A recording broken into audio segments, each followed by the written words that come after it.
Glória a Deus. É, eu posso considerar a oração da Letícia já como uma oração para o início da aula? Então, glória a Deus. Cremos que será uma noite abençoada em nome de Jesus. Né? Todo cansaço, que Deus possa trazer renovo sobre as nossas vidas hoje. Sobre a mente atribulada, que haja paz. Né? Que haja paz sobre a sua mente nessa noite. Você que está aí cansado e sobrecarregado. Então, amém. Eu queria já te dar uma notícia inicial sobre a nossa prova de hoje. Eu quero que você assista essa aula, não com peso, imaginando como vai ser a prova, porque nós não teremos prova, tá bom? A, a prova, a prova de hoje vai ser você estar preparado para cear. Se você tiver direitinho com Deus e cear, aleluia, então você tem 10. Se, não, se eu ver alguém fugindo da ceia, se eu ver alguém fugindo da ceia vai dar ruim. Mas, para os alunos que estarão online, não, acho que também não vou fazer prova, porque vai cear. E a minha recomendação, já no início dessa aula, é para você que está assistindo essa aula em casa ou em qualquer outro lugar, que você encontre o elemento da ceia aí na sua casa, o pão, um suco de uva, ou até mesmo você pode pegar qualquer coisa de comer ou beber. Pode ser uma água, pode ser um suco, porque a gente sabe que a ceia tem esse significado, né? Mas eu não sei se vocês já tiveram a oportunidade de conversar com missionários que falavam sobre ceia em lugares que não existia o pão, que não existia o suco. E eles ceavam com fruta, né? Um pedaço de fruta e uma água ali representando, porque é um símbolo. Então, você que está em casa aí, já está participando do início dessa aula, eu preciso que na hora da ceia você já tenha os utensílios aí próximo a você, para você cear, independente de onde você esteja. Eu acho que vale a pena termos essa experiência juntos, tá? Então, hoje nós vamos falar um pouco, na verdade hoje nós vamos finalizar a nossa matéria falando a respeito da nova aliança. Se puder já colocar aqui para mim, nova aliança. Tudo que nós vimos até aqui foi naturalmente uma construção dessa aliança. A nova aliança ela foi construída. Em tudo que nós vimos, cada detalhe, cada fato, tudo apontava diretamente para a aliança que Jesus Cristo fez conosco. Então, provavelmente, você não vai ser surpreendido com muitas coisas nessa aula, mas você vai ter clareza e você vai ter fundamento de tudo aquilo que nós acreditamos por causa dessa nova aliança. Sabemos que essa nova aliança ela é estabelecida através do que Jesus Cristo fez, né, naquela cruz. E nós hoje vamos olhar com detalhe cada passo que aconteceu. Cada detalhe do momento em que Jesus estava cortando uma aliança conosco, com você e comigo. Então nós vamos ser bem intencionais em entender. Eu sei que às vezes é um pouco difícil não misturar o lado pastoral com o lado mestre, porque querendo ou não, a gente começa no meio de uma explicação pregar e aí Deus leva a gente para um monte de lugar. E eu juro que eu tento, mas às vezes, né, a gente tem que respeitar a unção que está nos conduzindo a alguns lugares. Mas hoje eu quero que você vibre não apenas com revelações, mas eu quero que você vibre com conhecimento. Eu quero que você entenda com clareza o fundamento dessa nova aliança, cada passo que Jesus Cristo fez e como a Bíblia é extraordinária. A Bíblia, ela é sem sombra de dúvidas um livro, a palavra me fugiu, mas assustador. Porque é assustador a forma como nós vemos que tudo se completa. 66 livros apontando para uma única realidade. Em nenhum momento você vê contradição, em nenhum momento você vê coisas que não estão sendo criadas para um fundamento. Qualquer homem que escrevesse 66 livros para fingir algo não teria a capacidade de ser extremamente coerente como a Bíblia é, né? Não sei, mas em outra oportunidade poderemos falar sobre isso. Mas quando nós estudamos sobre crítica textual, uma Bíblia que tem o nível de cópias que nós temos, né? Porque a Bíblia ela não é validada pelos escritos originais, porque eles praticamente não existem hoje. Mas hoje a Bíblia ela é considerada um livro fiel por suas cópias. Qualquer um que estuda filosofia, né? Me fale o nome de um grande filósofo. Vamos lá. Vamos lá? Sócrates, Aristóteles. Esses homens, nós sentamos nas salas de aula quando estudamos filosofia e ouvimos deles como os escritos que são verdadeiros e as pessoas matam e morrem pela verdade que esses grandes pensadores estabeleceram. E quando você vai ver a compilação de cópias que validam os escritos deles como verdadeiros, são a média de 5, 7, no máximo 10 cópias. Quando você pega só o Novo Testamento, você tem mais de 5.000 cópias. Então você vai ver que é praticamente impossível você pegar 5.000 documentos, olhar cada um deles e encontrar quase nenhum erro. Porque os erros que você encontra nesses escritos são erros de escrita, no sentido de que a gente escreve para ficar com a letra bonitinha, caligrafia. Né? Às vezes escreve uma letra que não dá para entender direito, então a pessoa tenta ali, e aí acontece, a Bíblia ela contém 0,5% de equívocos nesse quesito. Se você parar para pensar nisso, é muita coisa, se torna muita coisa. Na verdade, é 1,4% de erros e 0,5% que são capazes de mudar uma doutrina. Comparado à totalidade da Bíblia, são coisas muito poucas, mas são cópias verdadeiras. E o que eu acho extraordinário na Bíblia é exatamente isso. É como nós aqui estamos há 2 semanas falando de Gênesis até agora, Mateus, quando falarmos dessa nova aliança. E tudo que Deus construiu é com fundamento, é com verdade, é com palavra. Nós não vimos nada que fugisse de uma coerência, de uma estrutura, de uma ideia, de uma realidade da época das pessoas, até porque, como eu disse no primeiro dia, aliança não era simplesmente um ambiente que Deus criou e desenvolveu para poder explicar o que ele tinha com o homem, mas era um ambiente comum para os homens da época. Então Deus vai falando, se vocês são capazes de fazer aliança entre vocês, eu quero que vocês entendam que o meu relacionamento com vocês será um relacionamento de aliança. Então nós precisamos entender. E lembra que nós falamos no primeiro dia que a aliança, ela não é revelada para qualquer um. Porque Deus não vai revelar a sua aliança para qualquer um. Deus vai revelar a sua aliança para quem tem intimidade. Porque a intimidade do Senhor é para que os temem, para aqueles que o temem. E a esses Deus lhes dará, Deus lhes contará, lhes revelará a sua aliança.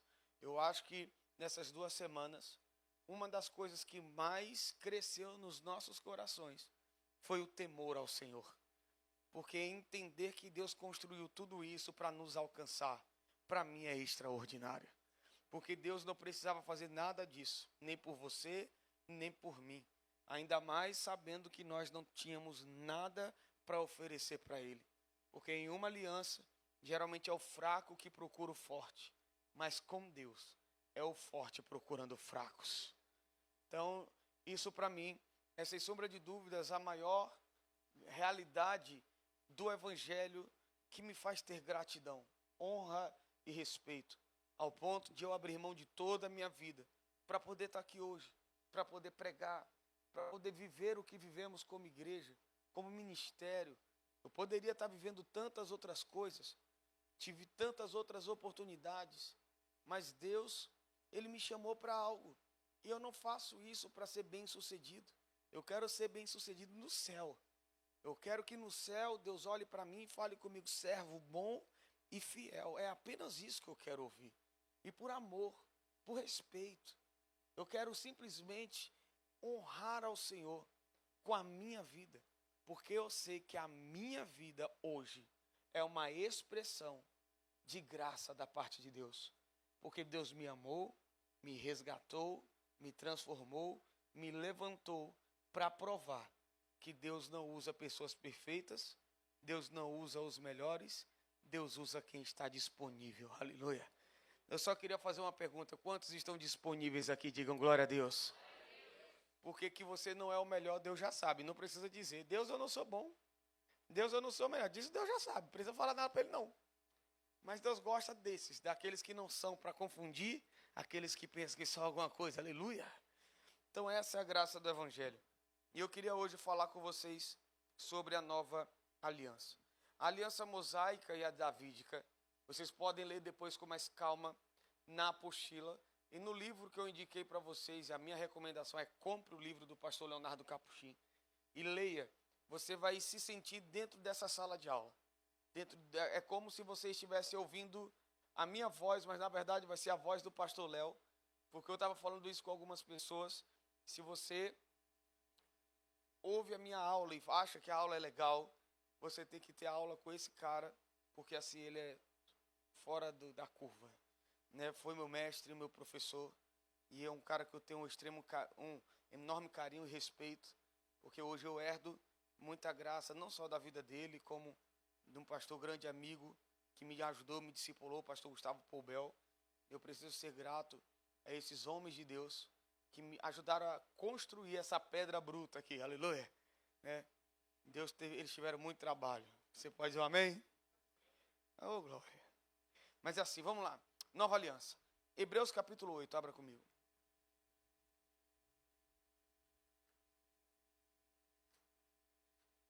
Hebreus capítulo 8, versículo 6 a seguir. Capítulo 8, perdão. Versículo 6 a seguir. Quem encontrou diz amém. Agora, com efeito, obteve Jesus ministério tanto mais excelente, quanto a ele também mediador de superior aliança. Repete comigo, superior aliança. Instituída com base em superiores promessas. Fala comigo, superiores promessas. Porque se a primeira aliança tivesse sido sem defeito, de maneira alguma estaria sendo buscado lugar para uma segunda. E de fato, repreendendo-os, diz: eis aí vem dias, diz o Senhor, e firmarei nova aliança com a casa de Israel e com a casa de Judá, não segundo a aliança que fiz com os meus pais, no dia em que os tomei pela mão, para os conduzir até fora da terra do Egito. Pois eles não continuaram na minha aliança, e eu não atentei para eles, diz o Senhor. Porque essa é a aliança que firmarei com a casa de Israel depois daqueles dias, diz o Senhor. Na minha mente imprimirei as minhas leis, também sobre o seu coração as escreverei, e eu serei o seu Deus, e eles serão o meu povo. E não ensinará jamais a cada um ao seu próximo, nem cada um ao seu irmão, dizendo: conhece ao Senhor, porque todos me conhecerão, desde o menor deles até o maior. Pois para com as suas iniquidades usarei de misericórdia, e dos seus pecados jamais me lembrarei. Quando ele diz nova, torna-se antiquada a primeira. Ora, aquilo que se torna antiquado e envelhecido está prestes a desaparecer. Quem está aqui comigo diz amém? Então, quando nós olhamos para essa nova aliança, a primeira coisa que precisamos entender é que nós estamos falando de uma aliança superior. Uma aliança superior a qualquer outra. Quantos aqui acharam extraordinária a aliança que Deus fez com Abraão? Digam glória a Deus. Quem ainda está ruminando a última aula, diga aleluia. Agora imagina, se a aliança que Deus fez com Abraão foi tão extraordinária, para pensar em Deus dizendo que essa é muito superior. A nova aliança, ela não é só superior a todas as alianças que já existiram, como também é uma aliança que traz promessas superiores. São realidades distintas, são coisas muito maiores. E nós precisamos entender que Deus, Ele traz algo extraordinário dentro da sua visão de aliança. O maior padrão que nós poderíamos olhar para a nova aliança, na velha aliança talvez seria a lei. E quando nós falamos da lei, você teve aula com um professor aí bem legal sobre justiça de Deus, e provavelmente esse professor te explicou que a lei tinha um propósito. E o propósito da lei era revelar o pecado que havia no homem. Deus, quando envia a lei, Deus mostra o pecado que há no homem. Mas a lei não tinha capacidade de tratar do pecado que o homem descobriu que tinha. Então a lei colocou o homem sentado numa cadeira de réu, com a placa escrito condenado. Mas foi a graça que veio para poder restaurar esse homem e tirá-lo desse lugar de condenação. Então a lei era uma sombra, porque havia algo superior que viria para estabelecer a essência do propósito de Deus. Então Deus envia a lei para mostrar que todo homem se torna culpado diante de Deus.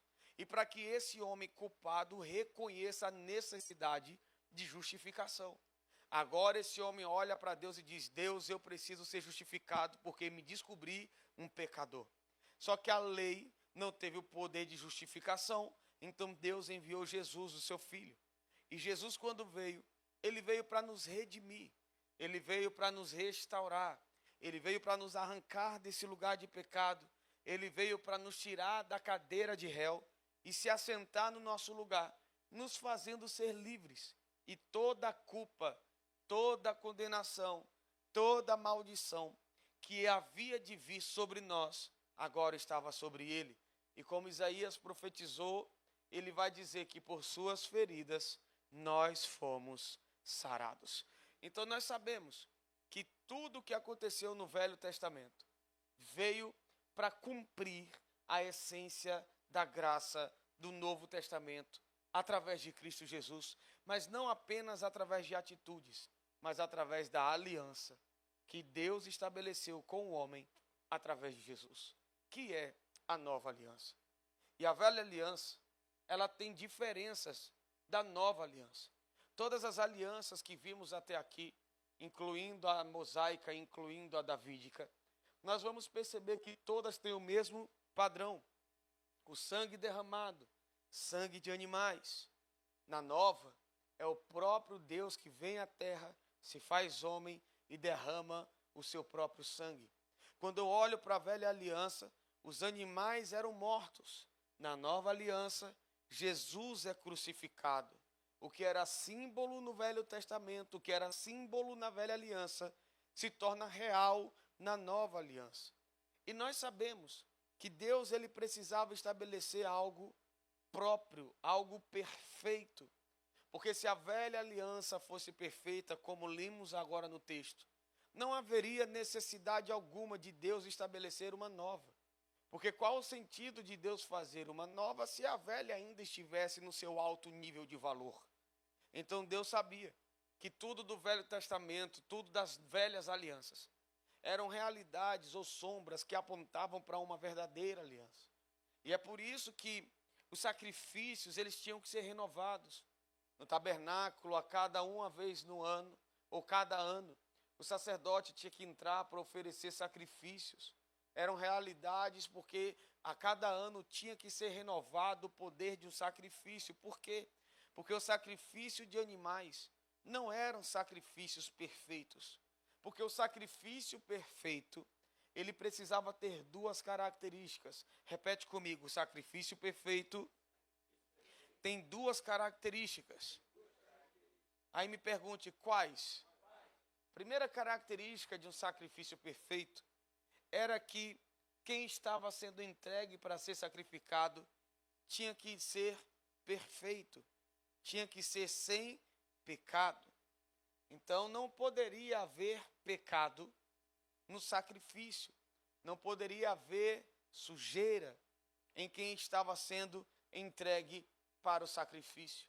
E a segunda característica de um sacrifício perfeito é que o sacrifício tinha que ser feito por alguém da mesma espécie daquele que cometeu o pecado.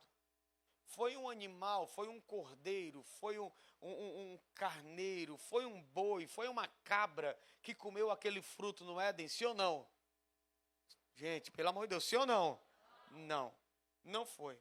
Quem comeu foi um homem, sim ou não? Sim. Então o sacrifício perfeito não poderia ser o sacrifício de animais. Porque quem foi lá e se dispôs a comer do fruto foi o homem. Então o sacrifício perfeito tinha que ser alguém da mesma espécie do que cometeu o delito, um homem, e sem pecado, um homem perfeito. Alguém que não poderia ter mancha ou mácula alguma. Então quando Jesus Cristo ele vem para substituir Adão nesse papel. Quando o apóstolo Paulo escreve a carta de Romanos, ele vai dizer que pelo primeiro Adão entrou o pecado, mas o último Adão veio e destruiu o poder do pecado. Porque por um entrou a morte, mas através do outro entrou a justificação por meio da vida. Então Deus diz que Jesus, ele é o último Adão. O primeiro Adão que Deus deu autoridade, ele cometeu o delito. Mas Jesus, como o último Adão, ele veio para assumir essa culpa e fazer com que tudo aquilo que foi perdido por causa do pecado fosse restaurado ao homem. Até aqui tudo bem, sim ou não? Então continue me ouvindo. Então nós sabemos que a Bíblia diz que não há perdão de pecados se não houver derramamento de sangue. Sem derramamento de sangue, não tem como ter perdão pelos pecados. Até aqui foram os animais derramando sua vida para que o pecado do homem fosse coberto. Mas agora, nós sabemos que é o sangue de Jesus Cristo sendo derramado naquela cruz, que não vai cobrir os nossos pecados, mas vai destruir das nossas vidas a força e o poder do pecado. Então Jesus, ele era o sacrifício perfeito. Quem está aqui comigo diz amém. Por quê? Porque foi o único homem que pisou por essa terra sem pecar. Satanás até tentou, mas não conseguiu. O diabo tentou de todas as formas, e várias vezes, em vários momentos, mas Jesus continuou sem pecado. Primeiro, porque ele não veio da semente de Adão. E nós sabemos que quando o homem vem da semente de Adão, em algum momento da sua vida ele vai pecar, porque a semente de Adão é uma semente caída. Por isso que Deus, quando trouxe Jesus, não trouxe Jesus de semente do homem. Porque todo homem que é gerado de homem, em algum momento peca. E necessário ou carente será da justificação de Deus. Então, quando Jesus vem sem a semente do homem, sem a semente do pecado, ele consegue viver uma vida de santidade, sem cometer um delito sequer, sem cometer um pecado sequer. E nós sabemos que morte é consequência do pecado, porque há um preço para quem peca. Como assim, pastor? A Bíblia fala que o salário do pecado é a... Então existe um preço para quem peca. Quem aqui já pecou diz amém. Então você vai morrer um dia. É certo. Porque aonde o pecado entrou, a morte também diz oi. Todo homem morre, porque todo homem em algum momento cometeu ou cometerá pecado. Por que Jesus não poderia morrer? Ele teve que entregar a sua vida quando ele se fez pecado por nós. Porque quando ele se torna pecado, a morte tem autoridade sobre ele. Se Jesus não houvesse recebido o teu e o meu pecado, ele não poderia morrer. Porque a morte é apenas uma realidade para quem cometeu pecados. Por isso Jesus ele se privava o tempo todo das pessoas tentarem pegá-lo e das pessoas tentarem matá-lo. Porque se antes de Jesus ter sido feito pecado, alguém o tentasse matar, não conseguiria. Porque a morte não atinge quem não pecou. Aleluia. Oi? Eu ouvi um amém? Algum glória a Deus aí? Sei lá, alguém falando entendia? Ô, glória! Então ele precisou ser entregue no tempo certo. Na verdade, ele se entregou quando ele tomou sobre si os nossos pecados. Paulo fala isso em Timóteo. Porquanto há um só Deus e um só mediador entre os homens, Jesus Cristo, homem. Então ele veio à terra para assumir esse lugar, para assumir essa condenação. O sacrifício perfeito, não mais o animal, mas o próprio Jesus Cristo, dando a sua própria vida, como Deus prometeu para Abraão, que aconteça comigo, com Jesus, o que aconteceu com esses animais. Se você, Abraão, cometer pecado, se você quebrar essa aliança. E ali nós sabemos que Deus havia preparado todo o cenário da crucificação de Jesus Cristo. Porque Deus teve prazer na morte de Jesus. Quando nós falamos de Isaías 53, nós vamos perceber que todos nós amamos os versículos 3, o 4 e 5. Verdadeiramente ele levou sobre si. Mas o 10, o 11, Deus vai dizer assim, ó, porque Deus se agradou de moê-lo, fazendo-o enfermar, quando receber ele sobre si os nossos pecados. Então Deus, mesmo sabendo da dor que seu filho sofreria, ele teve prazer na sua morte. Quem está aqui comigo diz amém. Porque nisso consiste o amor, de acordo com João. Se você quiser anotar, anote a referência e me ouça. 1 João capítulo 4, versículo 10. 1 João 4, 10. Nisto consiste o amor. Não em que nós tenhamos amado a Deus, mas em que Ele nos amou e enviou o seu Filho como propiciação pelos nossos pecados. Então Ele enviou Jesus como uma oferta que era capaz de remover a ira, de remover a condenação, de remover a culpa, uma ira que foi removida através de uma oferta. Então Deus sabia que Jesus ele seria uma entrega. Deus sabia que Jesus ele seria uma oferta e que como um cordeiro, como uma ovelha muda, ele seria levado ao matadouro. E nós sabemos da história, pelo fato de você já ter aprendido algumas coisas em justiça, outras em realidade da nova criação. Isso me deixa muito à vontade de já ir direto ao ponto, porque aqui eu estou diante de homens e de mulheres conhecedores da palavra. Quem está aqui comigo diz amém? Então não vou ficar estabelecendo bases para pessoas que já estão fundamentadas. Ô glória!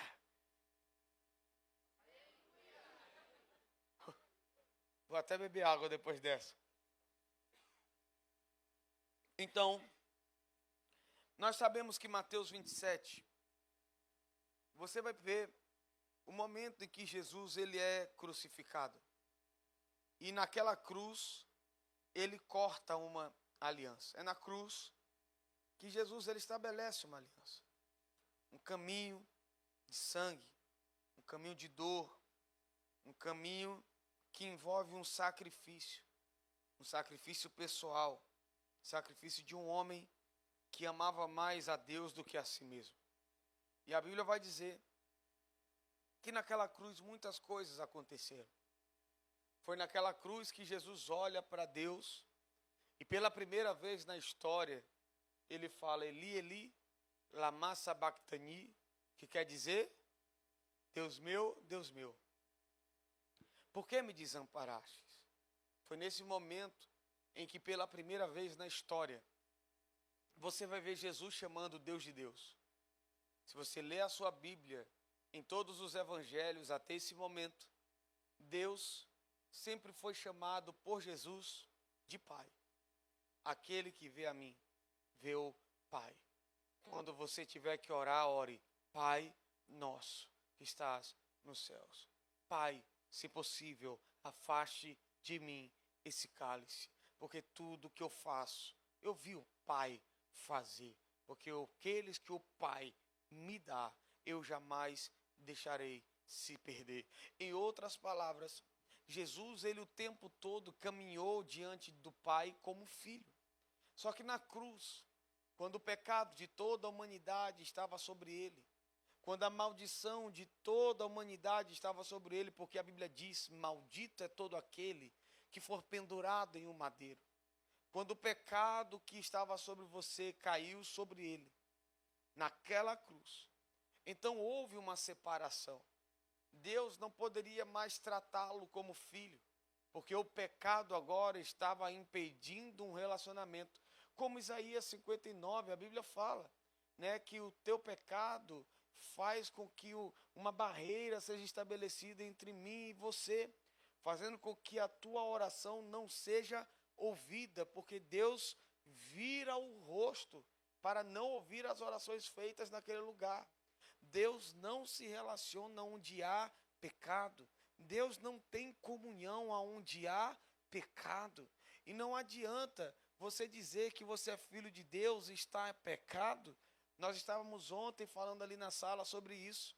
Existem muitas pessoas que dão acesso a Satanás por causa do pecado, que porque acham que são perdoados, acham que podem viver no pecado.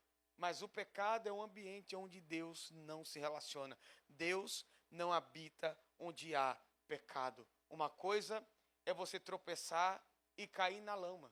Ninguém que tropeça e cai na lama é comparado a um porco.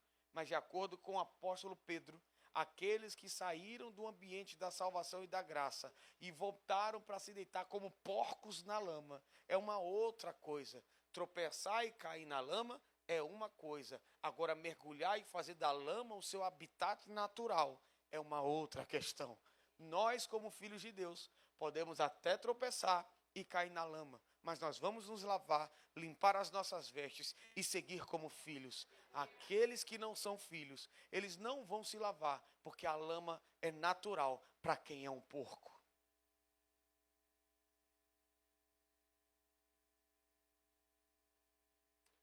Eu não ouvi o amém? Os irmãozinhos fazendo... Ai, Jesus.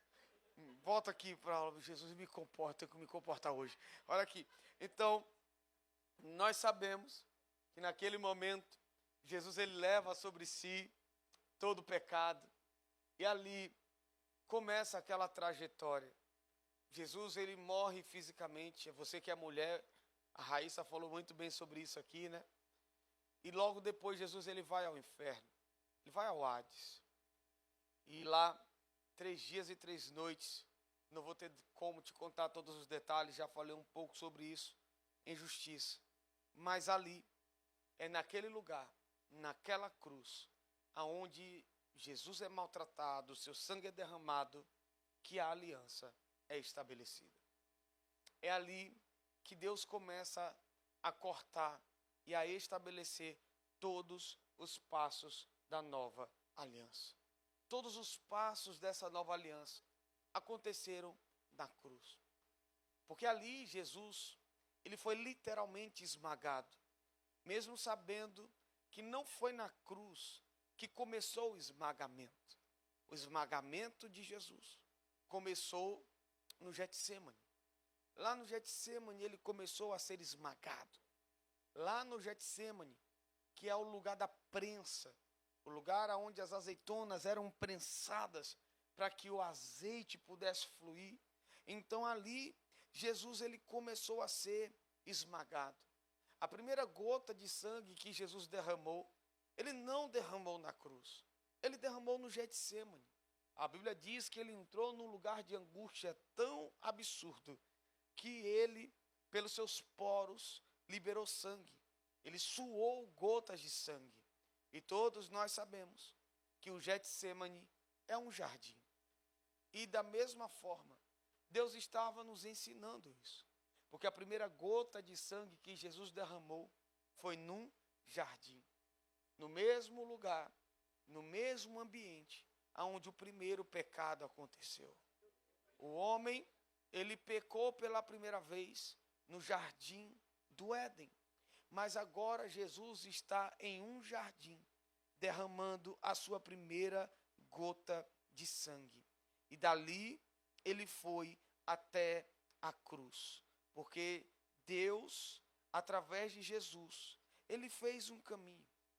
Ele estabeleceu um lugar, uma rota. Porque por causa do pecado, o homem, ele sai do jardim e ele é expulso do jardim. O lugar de comunhão, o lugar do relacionamento, o lugar onde Deus tinha ali relacionamento íntimo com Adão.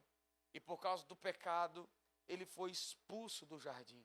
Agora Jesus, ele vai estabelecer um caminho, porque Jesus, ele vai do jardim para a cruz, para que você e eu fôssemos da cruz de volta para o jardim. Né? Eu ouvi um amém? Então Deus está fazendo o caminho certo. O caminho de derramar o seu sangue no jardim. Indo para a cruz para completar a sua obra. Para que uma vez que você e eu tivéssemos um encontro com Jesus, reconhecendo que naquela cruz nós fomos salvos. Então nós vamos da cruz para o jardim. O lugar da comunhão, o lugar do relacionamento, o lugar da intimidade. Agora perceba que todo o caminho, toda essa realidade, todo o perdão, toda a restauração envolveu sangue. Repete comigo, sangue. Porque o sangue é vida. E Deus estava ali, se preparando para que através do seu sangue nós pudéssemos receber vida. Se você olhar para a Bíblia e se você olhar para o Novo Testamento, o escritor de Hebreus, no capítulo 10, ele vai dizer que Jesus, ele entrou de uma vez por todas no Santo dos Santos, não mais no falso, não mais naquele que era uma sombra, não mais no da terra, mas no verdadeiro, no Santo dos Santos, nos céus. E ali ele entra com o seu próprio sangue, e ele apresenta o seu sangue, e obteve, através do seu sacrifício para nós, uma eterna redenção. Isso é narrado no Salmos 24, quando os céus celebram a entrada de Jesus, dizendo: levantai-vos, ó portas, as vossas cabeças, para que entre o Rei da Glória. Mas quem é esse Rei da Glória? É o Senhor forte, Deus poderoso nas batalhas. Ele é o Rei da Glória. Essa palavra se cumpre em Apocalipse, capítulo 5, quando uma pergunta acontece lá no céu: quem é digno de abrir o livro e desatar os selos? A Bíblia fala que no céu ninguém sabia, mas tinha um ancião que sabia. Alguém no céu sabia quem era digno. E ele diz, ele, o leão da tribo de Judá, raiz de Davi, que morreu, mas vive, sim, ele é digno de abrir o livro e desatar os seus selos. Diferente de Salmos, porque no livro de Salmos só há uma narrativa que de dentro do céu alguém está dando autorização para dizer: pode abrir, porque eu sei quem é o Rei da Glória. Por que Salmos não diz quem é essa pessoa? Conversaremos em escatologia. Mas naquela época o mistério ainda não poderia ser revelado. Agora não. Em Apocalipse o mistério já havia sido revelado e agora sim pode ser falado quem sabia quem era digno. Mas isso conversamos depois com calma, que eu não terei tempo de fundamentar. Então, quando nós olhamos para o que está acontecendo, nós estamos vendo Jesus apresentando o seu sangue. E por meio do seu sangue, nós estamos agora recebendo vida por meio de uma aliança, não feita por meio de sangue de animais, mas pelo próprio sangue de Jesus, que se entregou e se ofereceu como verdadeiro sacrifício por amor a você e por amor a nós. Quem está aqui comigo diz amém. Então, eu quero te mostrar os passos da nova aliança. E o primeiro passo que eu queria mostrar para você é a troca de túnica. Escreve aí, troca de túnica. Eu tive um colega que leu troca de túnica. Imagina que a aula acabou naquele dia, né? Mas tudo bem. Troca de túnica. Quem está aqui comigo diz amém? Quem já começou a aprender alguma coisa aí, diga glória a Deus. Então vamos lá. Eu não sei se você lembra, mas Jonatas, ele deu a sua túnica para Davi, lembra? E quando nós falamos sobre o que Jonatas fez com Davi, nós sabemos que aquilo apontava para aquilo que Jesus faria com você. No Éden, Deus veste Adão e Eva com roupas de pele de animal, depois que a nudez apareceu. E eu acho tão interessante, porque Jesus, ele poderia, pela acusação que teve, ser morto de várias formas. Jesus, ele poderia ser morto por apedrejamento. Jesus, ele poderia ser morto através de flechas, né? Ou uma lança sendo enfiada no meio do seu corpo. Mas, de uma forma injusta, diante de todo o contexto de corrupção, Jesus, ele foi morto, crucificado. Só que quando a Bíblia fala sobre morte de cruz, nós sabemos que a crucificação, ela foi desenvolvida por anos, por séculos. A crucificação começou a ser desenvolvida pelos persas.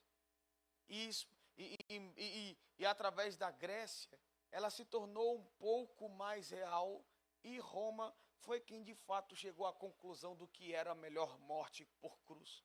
Geralmente a cruz era apenas uma estaca que se enfiava uma pessoa pelo meio. Depois eles desenvolveram a haste horizontal, onde as pessoas morriam asfixiadas de uma forma muito rápida. E Roma desenvolveu a habilidade de botar uma madeira nos pés para que a asfixia demorasse e o homem morresse por agonia e asfixiado e não pelas feridas. Então, uma morte de cruz geralmente durava dias. Às vezes, um homem, ele durava 7 dias para morrer num processo de crucificação. Por isso que a cruz era um símbolo de horror, era um símbolo de alegria e de celebração, mas de agonia para o morto. Enquanto existia alguém ali lutando contra a vida, ou lutando contra a morte, havia pessoas celebrando a agonia do crucificado. Foi isso que fizeram com Jesus. Porém, o crucificado, ele não era crucificado com aquela tanga que você via nos filmes, né, ou que você vê nos filmes. O filme coloca a tanga porque para não mostrar ali a parte íntima do ator. Mas na época bíblica, na época da crucificação, os homens eram crucificados inteiramente nu. E isso aponta para a vergonha que era exposta, porque Jesus naquela cruz não só levou os nossos pecados, mas ele também levou a nossa vergonha. O que Jesus levou na cruz, o que Roma queria, era não apenas expor a morte, mas Roma queria expor a sua vergonha. E naquela cruz, Jesus estava olhando e dizendo: eu também estou levando sobre mim a sua vergonha. Então Deus estava na cruz cumprindo todo o seu processo, fazendo com que tudo estivesse acontecendo da melhor forma. Mas ali, ele nos vestiu. Repete comigo, ele nos vestiu. Naquela cruz, Jesus, ele nos deu a sua túnica, ele nos deu a sua roupa, e isso está escrito com um pouco de detalhes lá em Romanos, ou Hebreus, capítulo de número 10. Abra comigo, Hebreus, capítulo de número 10, versículo 19 a seguir. Eu quero que você seja um pouco rápido e prático, porque a partir de agora nós vamos ler muita Bíblia, tá bom? Hebreus, capítulo 10, versículo 19. Quem for encontrando vai dizendo amém. Amém. Que isso, povo bom de Bíblia, hein? Rapidinho, né? Vamos lá, Hebreus 10, 19, a Bíblia fala: tendo, pois, irmãos, intrepidez para entrar no Santo dos Santos pelo sangue de Jesus, pelo novo e vivo caminho que ele nos consagrou pelo véu, isto é, pela sua carne. Espera aí, vamos ler de novo? Vamos entender de novo? Tendo, pois, irmãos, intrepidez para entrar no Santo dos Santos. Fala assim comigo: entrar no Santo dos Santos, pelo sangue de Jesus, pelo novo e vivo caminho que ele nos consagrou pelo véu, isto é, pela sua carne. Eu acho tão lindo quando eu vejo isso aqui, porque a Bíblia ela vai dizer que o véu do templo se rasgou de alto a baixo e nós tivemos acesso. Quando você lê a Bíblia, você vai ver que isso tudo aqui está sendo revelado como um acesso. Agora a Bíblia diz que o acesso que foi nos dado por meio de um novo e vivo caminho. E esse novo e vivo caminho foi por meio da carne de Jesus que foi rasgado. Repete comigo, a carne de Jesus que foi rasgada. Então, quando a carne de Jesus foi rasgada, um caminho foi aberto. E ali nós, com ousadia, precisávamos entrar. Lembra quando eu falei que no mundo espiritual, o que nos respalda é estar em Cristo? É exatamente isso que a Bíblia está dizendo. Se você olhar as narrativas dos evangelhos, isso se torna um pouco mais interessante. Porque quando Mateus fala sobre a crucificação, Mateus vai falar assim: e houve trevas, e o véu do templo se rasgou de alto a baixo. Quando você vai ver Marcos falando, Marcos fala a mesma coisa: e houve trevas, e o véu do templo se rasgou de alto a baixo. Lucas, a mesma coisa: e houve trevas, e o véu do templo se rasgou de alto a baixo. Não é à toa que esses três evangelhos são considerados sinóticos, que são evangelhos que retratam a mesma história ou as mesmas histórias com algumas diferenças e focos diferentes sobre Jesus. Mas aí lá vem João. E quando João narra, João não fala sobre o véu do templo que se rasga porque houve trevas. Mas a Bíblia fala que houve trevas, começou o céu a ficar escuro e os soldados se desesperaram. Quebraram as pernas dos ladrões, para que antecipassem a morte desses homens. E então, quando chegaram para quebrar as pernas de Jesus, perceberam que Jesus estava morto, e não quebrou seus ossos, para que se cumprisse o que foi profetizado por Davi, que nenhum dos seus ossos seriam quebrados. E então, pegaram uma lança, e quando pegaram uma lança, rasgaram o véu. Aleluia. Porque o véu que foi rasgado foi a sua carne. Agora, olha que interessante. Quando o véu se rasgou, um caminho se abriu.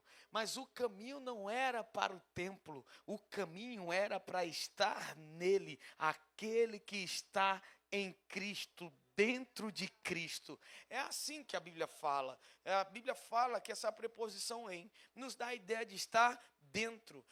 Aquele que está em Cristo é uma nova criatura. Agora já não há mais nenhuma condenação para aqueles que estão em Cristo. Estamos assentados nas regiões celestiais em Cristo Jesus. Nós somos mais do que vencedores em Cristo, porque é nele e em Cristo que eu vivo, existo e me movo. Então, em Cristo, ou seja, dentro dele, aquele véu que foi rasgado não foi um pano que se rasgou, mas foi a própria carne de Jesus. E quando a carne de Jesus se rasgou, eu entrei.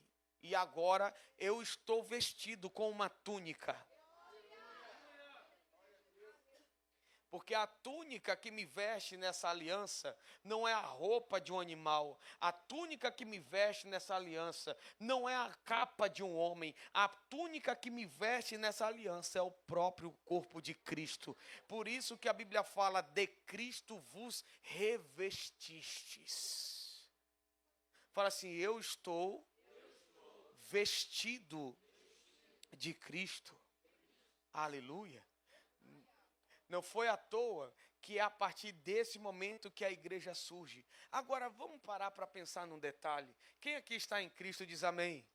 Aqueles que estão em Cristo são uma nova criatura, e esses são aqueles que são a noiva do Cordeiro, que são a igreja do Cordeiro, a noiva do Cordeiro, que em Apocalipse de 1 a 18 é a noiva, mas no 19 acontece alguma coisa que a Bíblia chama de esposa do Cordeiro. Quem está pronto para o casamento diz amém? Só que tem um detalhe: a igreja surgiu de um véu que se rasgou. Alguém aqui pode me lembrar de um detalhe? Porque Jesus, ele é o último Adão. E o último Adão teve a sua noiva quando foi rasgado. Alguém aqui se lembra quando a mulher do primeiro Adão nasceu, dormiu, se rasgou, retirou a costela e a noiva, a mulher apareceu, Eva. Agora Deus está repetindo o padrão com o último Adão. Se rasgou do lado e você surgiu como a noiva do Cordeiro. Fala assim, eu estou vestido de Cristo. Então, nós podemos falar sobre muitas coisas aqui. Um exemplo que uma vez eu ouvi, eu achei interessante, foi um pastor olhando e falando, você é o fígado de Jesus. Eu falei, uau, que revelação esquisita. E ele falou, é esquisito, mas é poderoso. Eu falei, então explica, né? Eu fui pensando, explica, então. E ele começou a explicar, eu fui e botei isso na aula, porque eu achei isso sensacional. Ele falou, você é o fígado de Jesus. E eu falei, conta a revelação. Ele falou, todo mundo tem um fígado. Quem tem um fígado diz amém. Todo mundo tem, mas ninguém toca, porque para alguém tocar no fígado, tem que tocar no que reveste o fígado, a pele. E se você é o fígado de Jesus, ninguém toca em você sem antes tocar nele. Porque você está protegido, você está guardado, você está em um lugar onde Jesus te reveste. É por isso que Satanás te respeita. Não é porque você é bonito, é que quando ele olha para você, ele vê Jesus. É por isso que o mundo espiritual te respeita. Quando os demônios olham para você, eles veem Jesus. Quando você fala, sai em nome de Jesus, eles veem a autoridade que veio do céu, não a autoridade que você tem. Porque tudo aquilo que nós somos em Cristo. Agora pare e preste atenção. O sumo sacerdote, quando representava a nação e entrava no Santo dos Santos, ele levava as tribos de Israel, que eram 12, no seu peito, através de 12 pedras que era colocado no peitoral do sacerdote.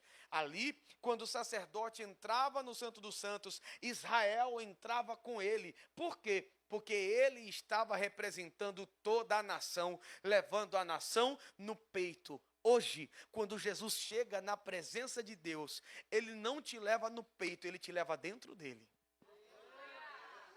É por isso que eu posso dizer que aonde Jesus está, você está. Mas eu também posso te dizer, aonde você vai, Jesus vai com você. Então olha para esse irmão que ficou triste, se sentindo abandonado essa semana, e fala com ele assim, ó, você nunca esteve só.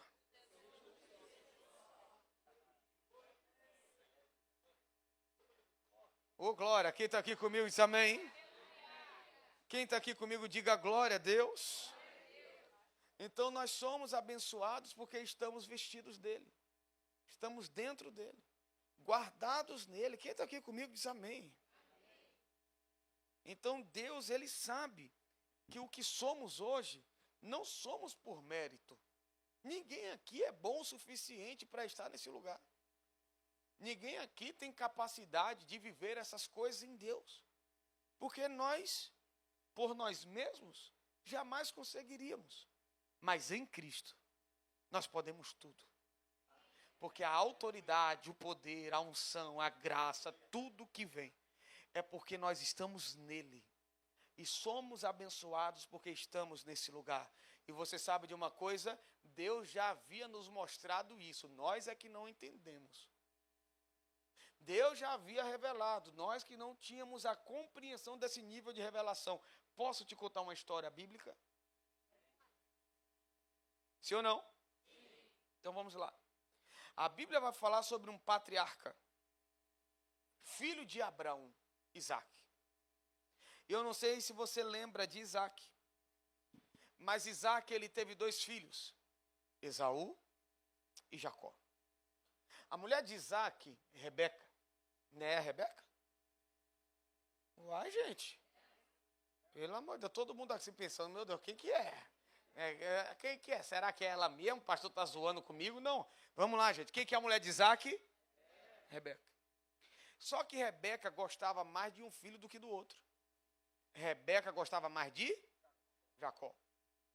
Só que quem saiu primeiro? Esaú. Eles eram gêmeos.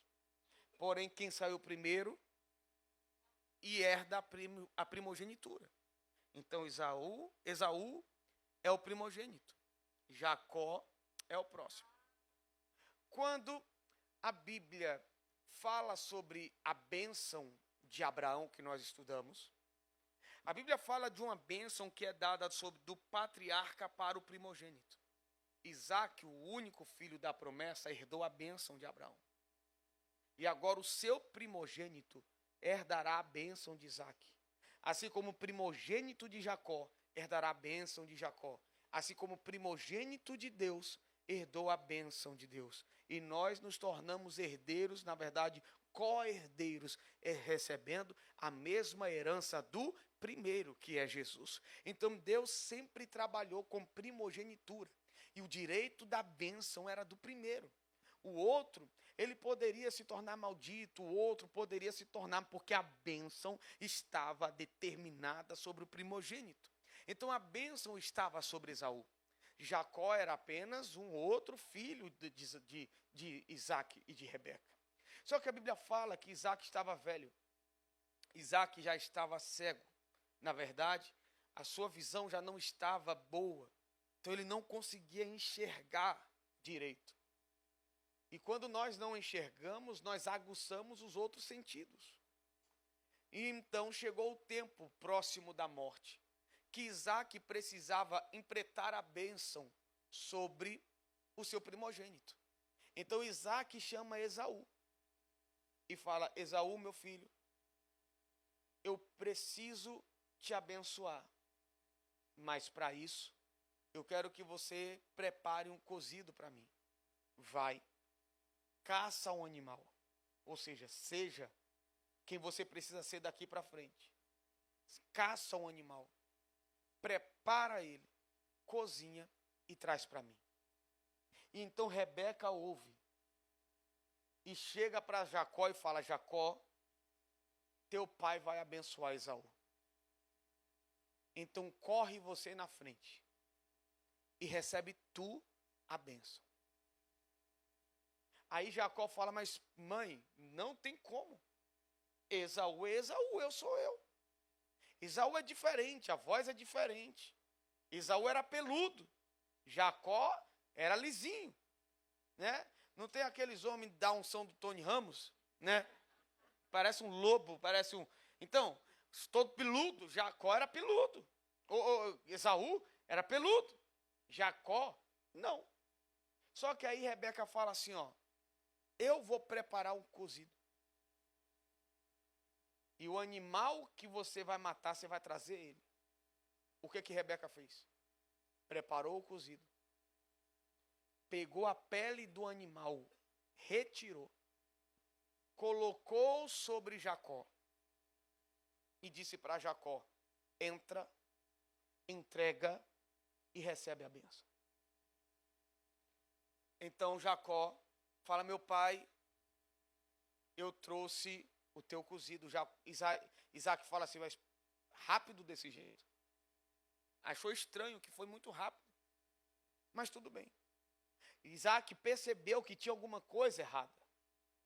Então Jacó oferece o cozido, ele come e fica satisfeito. E fala assim: meu filho, se aproxima. Na Bahia seria se aproxegue. E aí Jacó se aproxima. Isaac toca e abraça Jacó. E Isaac, depois de perceber e tocar, Isaac fala assim: engraçado, a voz é de Jacó, mas a pele é de Esaú. Mas entre a voz e o que vestia,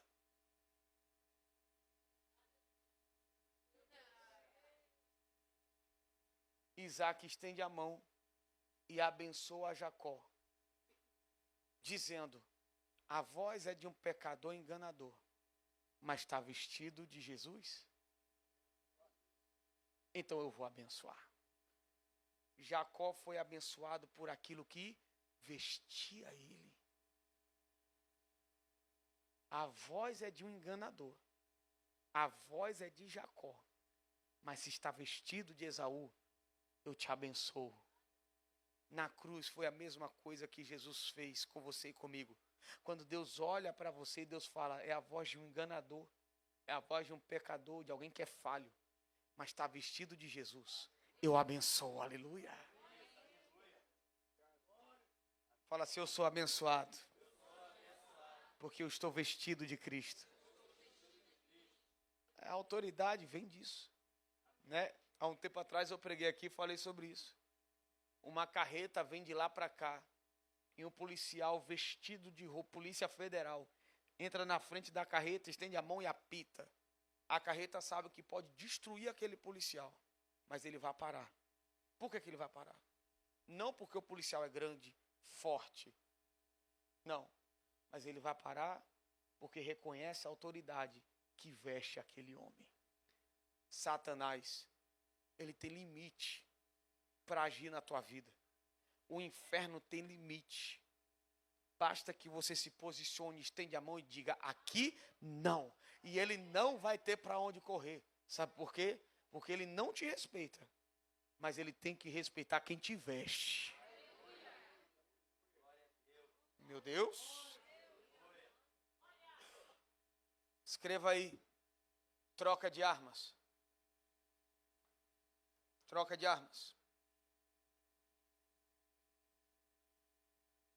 Eu vou falar esse.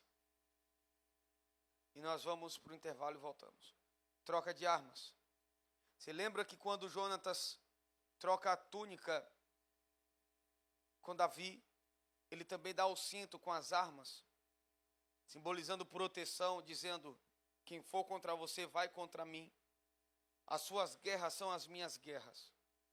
Efésios capítulo 6, versículo 10. A Bíblia fala, revestivos da armadura de Deus. A armadura de quem? De Deus. Mas quem que veste? Somos nós. Então, quando Deus fala sobre isso na nova aliança, o que Deus está querendo dizer é, eu sou a tua proteção. Deus vai dizer que as armas da nossa milícia não são armas naturais, mas são armas espirituais. Existem argumentos da velha aliança que se aplicam nessa peleja, não tem que pelejar, o Senhor lutará por você. E aí você vai falar assim, mas espera aí, mas isso não está no Velho Testamento? Tá, mas é uma realidade do Novo. O diabo, ele pode até tentar lutar contra você, mas na verdade, Satanás, ele sabe que a luta dele é uma luta vencida. Ele já é um derrotado. Satanás não entra no ringue achando que pode te vencer. Ele já entra sabendo que é um derrotado. A única forma que ele tem de ganhar algo de você é enganando você. Te fazendo se sentir fraco, te fazendo se sentir não merecedor, te fazendo se sentir um derrotado. Ele ganha no engano, na mentira. Não na verdade. A verdade é que ele é um derrotado. Jesus já esmagou a cabeça dele. Não tem volta para ele, não tem chance. A questão é que muitos nós não entendemos. Não entendemos que essa luta não sou eu que luto, essa peleja não sou eu que pelejo. E outra coisa, quando mexem com você, não estão mexendo com você. Quando o diabo tenta te ferir, o diabo não está mexendo com você. Ele está mexendo com Deus. Quando tentam, quando falam de você, não estão falando de você, não estão tentando contra você, não estão fofocando de você, não estão tentando acabar com você. Eles estão mexendo com Deus, o pena que eles não sabem disso. Pastor, o senhor pode me provar? Posso. Quando Paulo se encontra com Jesus no caminho de Damasco, Jesus olha para Paulo e fala, por que me persegues? O ministério de Paulo começa 30 anos depois da morte de Jesus. Paulo, ele não viveu enquanto Jesus exercia seu ministério. Paulo não viveu, não viu, não acessou, não falou e nem olhou para Jesus. Então, quando Jesus fala, por que me persegues? A resposta de Paulo é, mas peraí, eu nunca nem te vi, como que estou te perseguindo? Mas a questão não é que Paulo mexia com Jesus. Paulo estava indo para Damasco mexer com a igreja. E de quem que é a igreja? Do Cordeiro. Então, quem mexe com a igreja, mexe com Jesus. Porque Jesus toma como pessoal tudo aquilo que fazem com você. Eu vou falar de novo. Jesus toma como pessoal o que fazem, o que falam contra você. E você não precisa se desesperar, porque no tempo certo, alguém vai cair com a cara no chão, porque Jesus vai aparecer para ele.